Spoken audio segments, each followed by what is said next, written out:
Tonight from Fernwood, Fernwood Tonight. Coming to you live with your host for tonight, Mr. Barth Gimbel. Tonight, Barth's guest will be Virgil Sims, the flying daredevil of Fernwood. Dr. Emmanuel Kaczynski, anthropologist. From the Fernwood Courier, reporter Harold Clemens with some startling new ideas for tennis players. Happy Kind and the Mirthmakers. And me, I'm Jerry Hubbard. And now your host and mine, Mr. Barth Gimbel.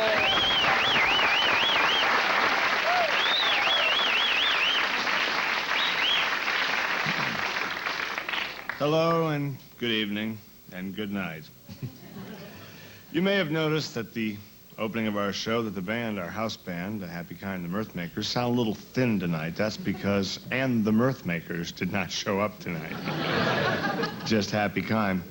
A lot of you probably thought even that someone was choking a cat. Nice try, Hap. Nevertheless, whatever your musical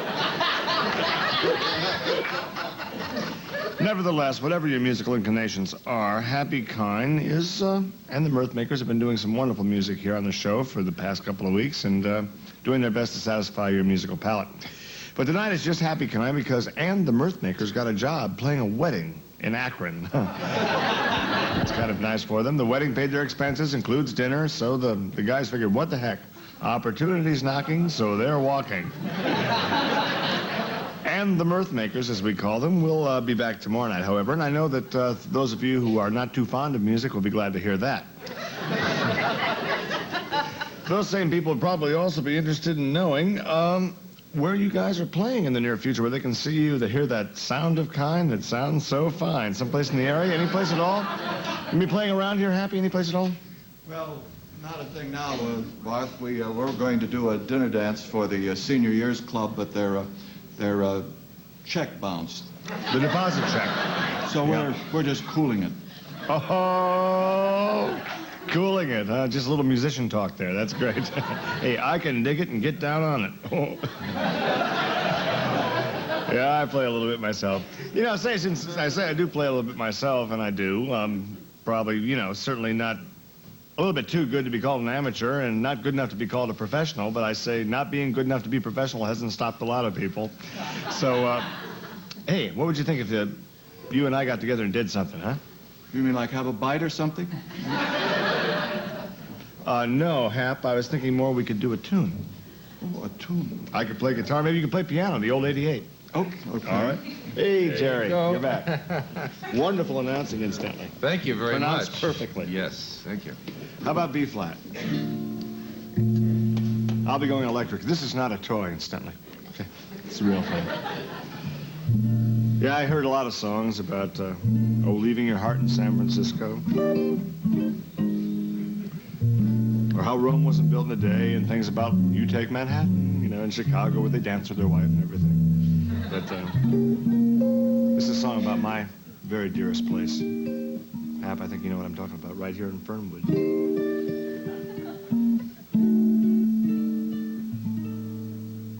The trees lose their leaves in Fernwood.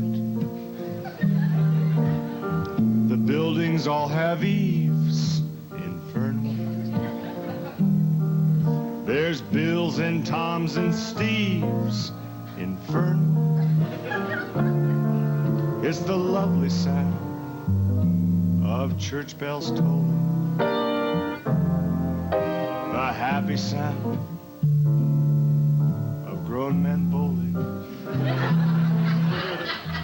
where people know your name down at the market, where Mexicans at restaurants don't take your car and park it. That's the Fernwood that I know, and it's just great. Fernwood, Ohio, zip code 45998.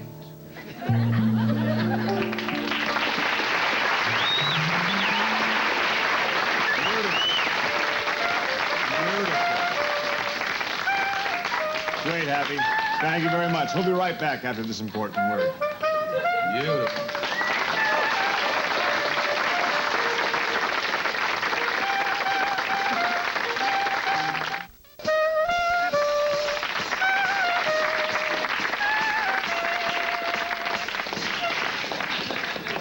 Great, Hap. Nice try again.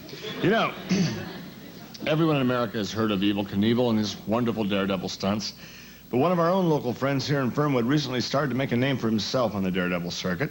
He learned the tricks of the mechanics trade actually from Charlie Hagers, who was working on Jody Troxell's car, of course, and did a pretty good job for him.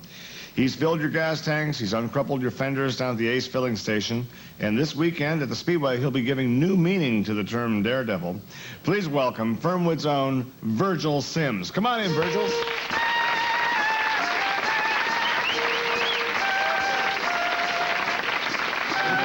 How are you? I'm Jerry Hubbard. How are you? Not a motorcycle, but sit down. How you doing, Virg? Oh, all right. That's great. That's great. Virg, what are you on the verge of doing, actually? You're pretty well-known, renowned as your daredeviling, and I understand you're going to do something this weekend that's going to out Virgil Sims. Am I right? Yeah, folks around Fernwood know that I've been jumping motorcycles ever since I come in from Kentucky, but I've decided I'm going to put a new wrinkle to the prune. Woo. I'm going to jump something more challenging. Well, now, what are you going to be jumping this time? I'm going to jump motor homes. Whoa. I'll be the world's first mobile home daredevil. That's something. What do you jump with over these homes? No, I jump the mobile homes themselves. I jump a full-size, fully equipped Winnebago. You mean you're actually driving the motor home that does the jumping? Well, if somebody else drove it, I wouldn't be a daredevil, would I? And a great sense of humor to boot. I hope you have one if it doesn't work out. Pretty exciting stuff. Absolutely. Now, how'd you learn to, or even come up with the idea? How'd you learn to do that exactly? Well, Barth, you've got to kind of learn by doing, because there's not a lot of people can give you advice on flying through the air in a fully equipped Winnebago. That's for sure. You're the first, probably. Yeah, I had to work it out mathematically. Did that yourself? No, boy, I went through high school with. He finished high school, and he was real good at math, and he figured it against the weight of Evel Knievel's motorcycle. It weighs about half a ton with Evel on it, and he figured that against the record jump. And your standard fully equipped mobile home weighs between 5 and 6 tons, and he figured the length of that jump, and he come up with some figures. He said, Virgil, keep it short. Keep it short. As far as the length of the jump goes. About the width of your hand. About the width of your hand. So in other words, this is a very heavy vehicle you'll be experimenting with. Oh yeah, there. this is your full-size, fully equipped mobile home. It's got your water bed, your dinette. It's got You have a water bed in the I Winnebago? know, I was gonna... your toilet facility with carpeting and Are you serious? yeah. Woo! I keep that water bed, you know, because just like any other form of entertainment, you know, your daredevil circuit's got what you call your groupies. And you can't be too awful careful, Barth. And matter of fact, I got a couple of groupies right now.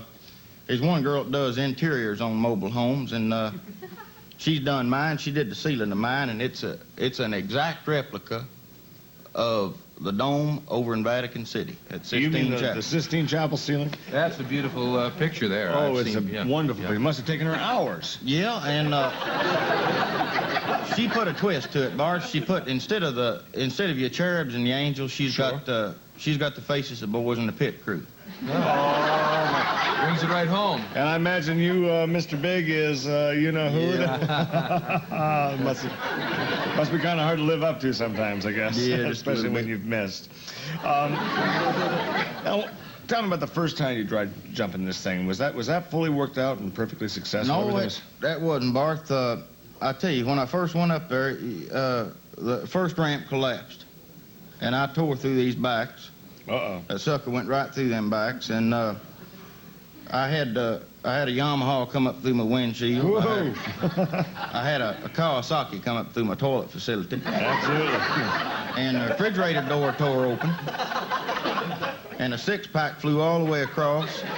Probably of soft drinks, in case there's any kids listening. That would be a six-pack of soft drinks. Six-pack of Pips, yeah, soft drinks, and just about killed my dog. You have a dog right in there in the...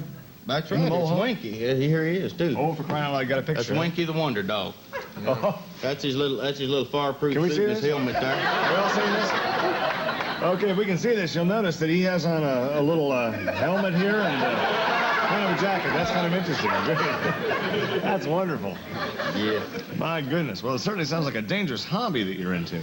Well, it is dangerous, Barth, but I'd like to point out to all the parents out there that I'm trying not to set a bad example for the kids. Sure. Nor for the adults who might get their trailer home out with maybe their wife and kids and sleep in there and try to make a jump. I think you got to put a little disclaimer in there that you have a training, you've practiced this, and it's not just a spur-of-the-moment thing where you get say, let's make a jump. Huh? The little woman sleeping through the whole thing, she'll wake up and not know what, she might go through the refrigerator door. You know, you became mostly interested in this jumping of mobile homes, as I said before. Anything you're going to branch out into after you've successfully jumped the mobile home, what do you think's next?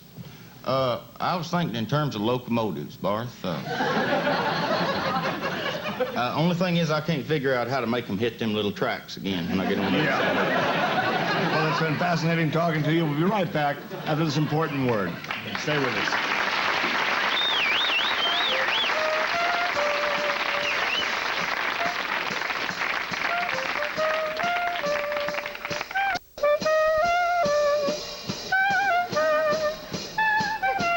Sit down. Thanks, Happy. Our next guest is an eminent anthropologist and sociologist from Southern Ohio University, right here in Southern Ohio. That's where they got the name. Why waste time on a name? That's what I say. He's been doing some studies on the causes of racial prejudice and probably about the best in the field. Please welcome Dr. Emanuel Kaczynski.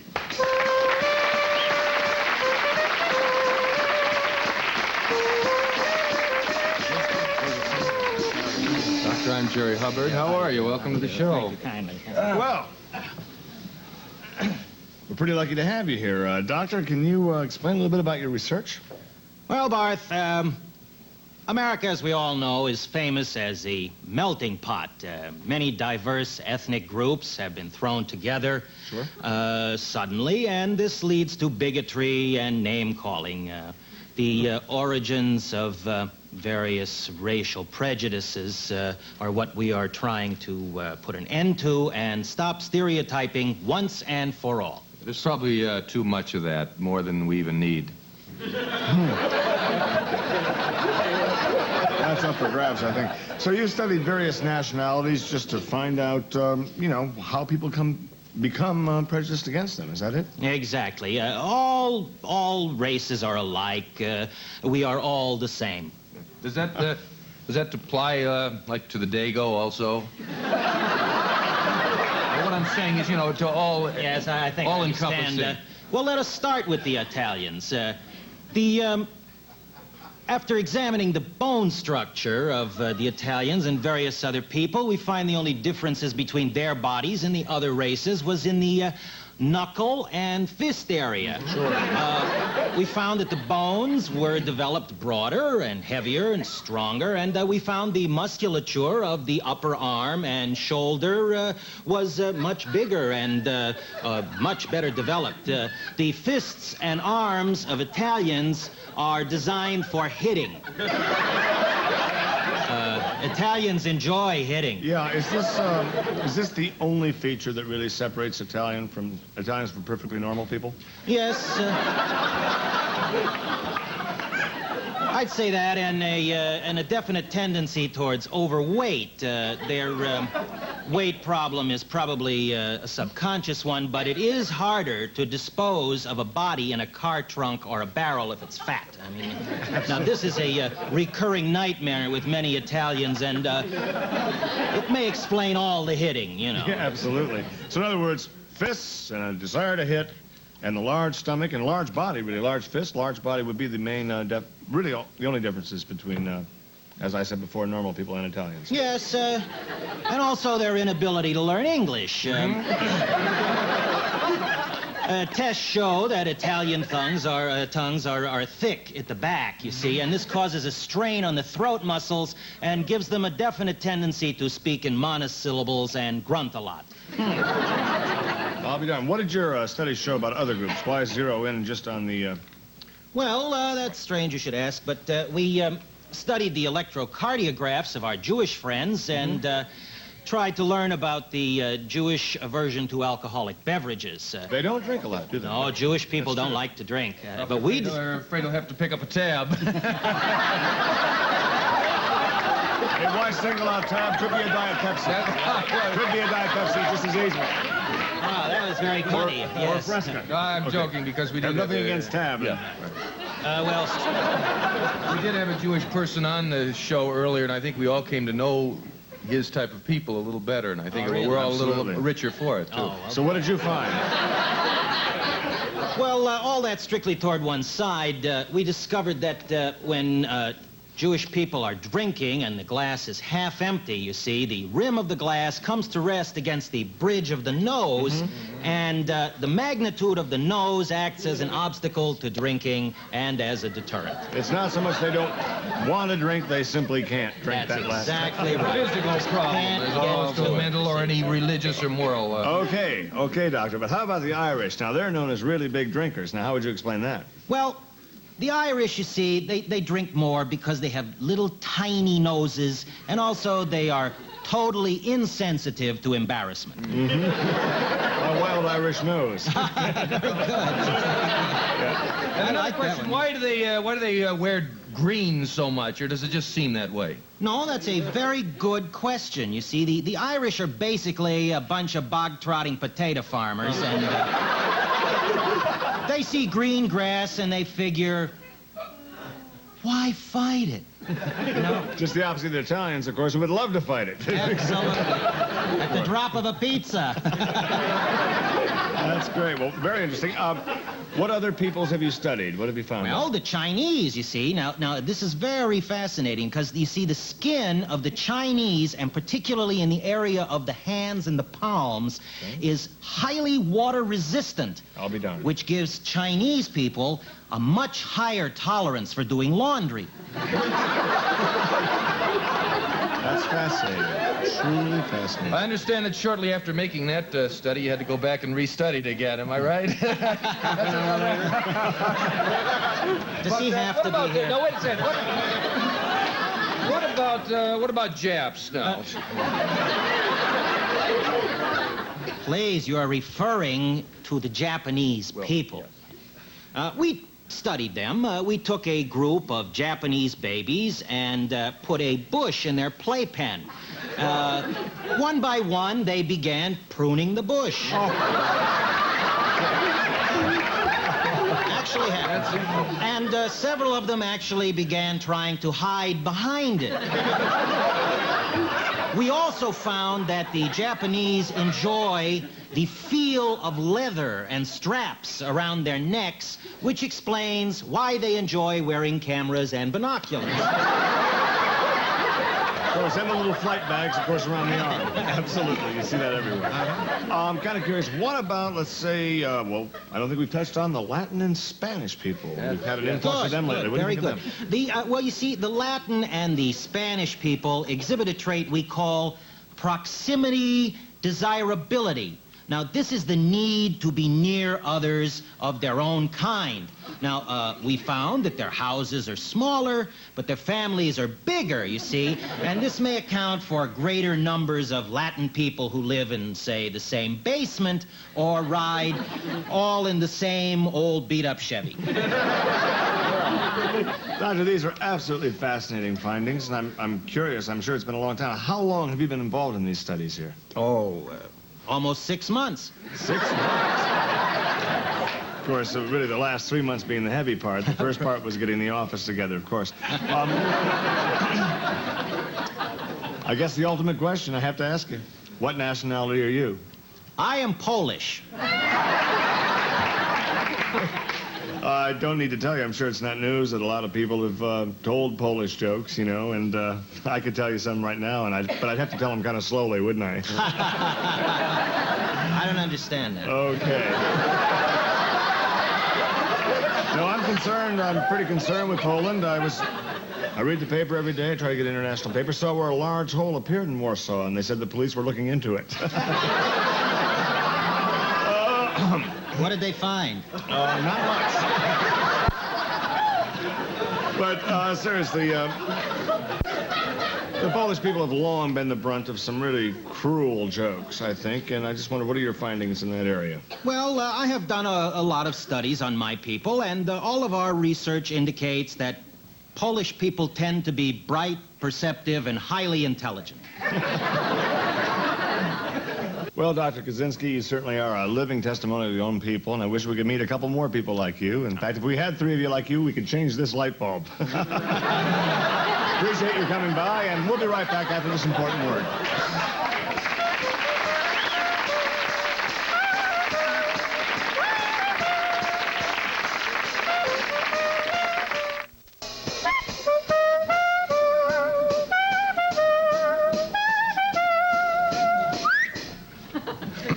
What a sound. What a sound for one guy. Sounds Yes, like sir. 2 or 3. Yeah. It's amazing. When 2 aren't playing. You know, what a show we've had tonight. Happy you really stood in there like a trooper. And Virgil, all the luck in the world with that jump. And how about that doctor? Huh? He really It's made us- interesting. I think he taught us something tonight. that we're all really brothers no matter where we are. In fact, matter I what feel the- a kind of warmth that I don't really want to say goodbye. But let's not say goodbye or good night. It's such a cliche. Really, let's talk to everyone out there as best we can and just say aloha. Au revoir. Ciao. Arrivederci. Gesundheit. Shalom. Adios. And, good night. Good night. Good night.